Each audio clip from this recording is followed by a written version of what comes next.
UP के प्रयागराज में महाकुंभ पौष पूर्णिमा 13 जनवरी 2025 से प्रारंभ हो चुका है और इसका समापन 26 फरवरी 2025 को होगा। महाकुंभ का पहला शाही स्नान पौष पूर्णिमा पर हुआ और दूसरा शाही स्नान मकर संक्रांति 14 जनवरी 2025 को किया गया। अब महाकुंभ का तीसरा शाही स्नान मौनी अमावस्या पर किया जाएगा।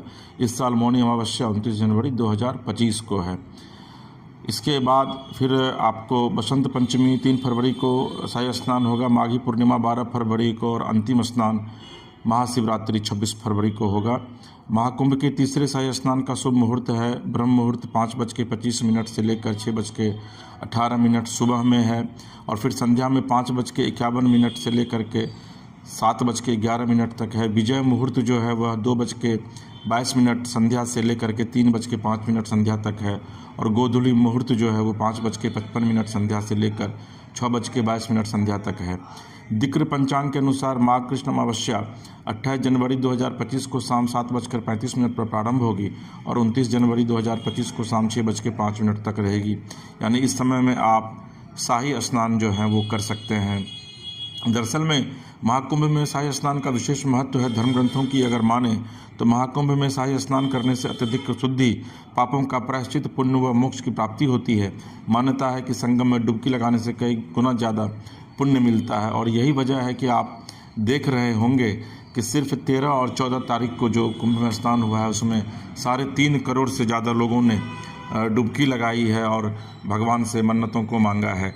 इसके अलावा कहा यह जाता है कि 144 साल बाद प्रयागराज में यह महाकुंभ लगा है और अगर आप इस महाकुंभ में स्नान करते हैं तो न सिर्फ आप पवित्र होते हैं बल्कि आपको समस्त पापों से भी मुक्ति मिलती है। आप अगर महाकुंभ में स्नान करने जाएं तो कम से कम 3 बार और अधिक से अधिक 7 बार जो है वो डुबकी लगाएं। ये काफ़ी फलदायी है और आप देखे भी होंगे कि किस तरीके से बड़े बड़े साधु संतों का दर्शन करने का सौभाग्य भी आपको इस महाकुंभ में मिलेगा। तो अगर आप महाकुंभ नहीं गए हैं तो निश्चित तौर पर महाकुंभ जाइए, क्योंकि 26 फरवरी तक महाकुंभ आपका इंतज़ार कर रहा है। अगर आपको हमारा ये कार्यक्रम अच्छा लगा तो आप मानस कथा रामायण को सब्सक्राइब कीजिए, लाइक कीजिए, शेयर कीजिए, कमेंट कीजिए। और अगर आप अपने इलाके में मानस कथा रामायण का मुफ्त में पाठ कराना चाहते हैं तो नीचे दिए गए नंबरों पर आप संपर्क कर सकते हैं। श्री सीताराम। यूपी के प्रयागराज में महाकुंभ पौष पूर्णिमा 13 जनवरी 2025 से प्रारंभ हो चुका है और इसका समापन 26 फरवरी 2025 को होगा। महाकुंभ का पहला शाही स्नान पौष पूर्णिमा पर हुआ और दूसरा शाही स्नान मकर संक्रांति 14 जनवरी 2025 को किया गया। अब महाकुंभ का तीसरा शाही स्नान मौनी अमावस्या पर किया जाएगा। इस साल मौनी अमावस्या 29 जनवरी 2025 को है। इसके बाद फिर आपको बसंत पंचमी 3 फरवरी को शाही स्नान होगा, माघी पूर्णिमा 12 फरवरी को और अंतिम स्नान महाशिवरात्रि 26 फरवरी को होगा। महाकुंभ के तीसरे शाही स्नान का शुभ मुहूर्त है ब्रह्म मुहूर्त 5:25 से लेकर 6:18 सुबह में है और फिर संध्या में 5:51 से लेकर के 7:11 तक है। विजय मुहूर्त जो है वह 2:22 संध्या से लेकर के 3:05 संध्या तक है और गोधूली मुहूर्त जो है वो 5:55 संध्या से लेकर 6:22 संध्या तक है। दिक्र पंचांग के अनुसार माघ कृष्ण अमावस्या 28 जनवरी 2025 को शाम 7:35 पर प्रारंभ होगी और 29 जनवरी 2025 को शाम 6:05 तक रहेगी।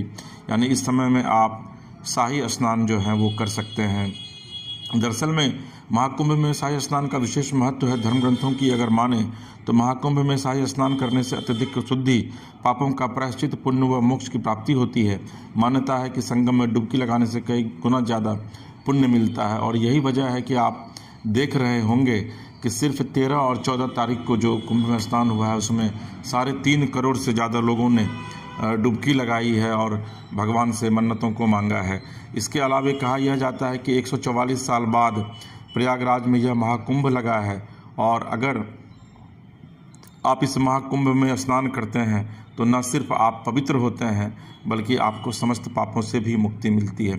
आप अगर महाकुंभ में स्नान करने जाएं तो कम से कम 3 बार और अधिक से अधिक 7 बार जो है वो डुबकी लगाएं। ये काफ़ी फलदायी है और आप देखे भी होंगे कि किस तरीके से बड़े बड़े साधु संतों का दर्शन करने का सौभाग्य भी आपको इस महाकुंभ में मिलेगा।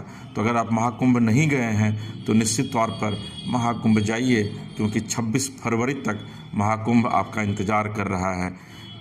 अगर आपको हमारा ये कार्यक्रम अच्छा लगा तो आप मानस कथा रामायण को सब्सक्राइब कीजिए, लाइक कीजिए, शेयर कीजिए, कमेंट कीजिए।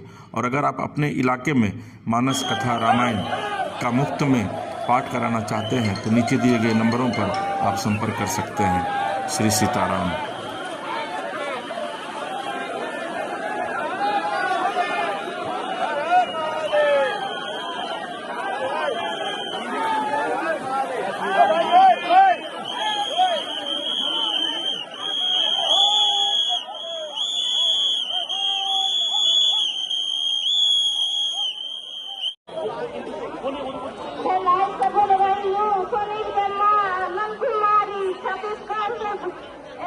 छत्तीसगढ़ से बेरोजगार होटल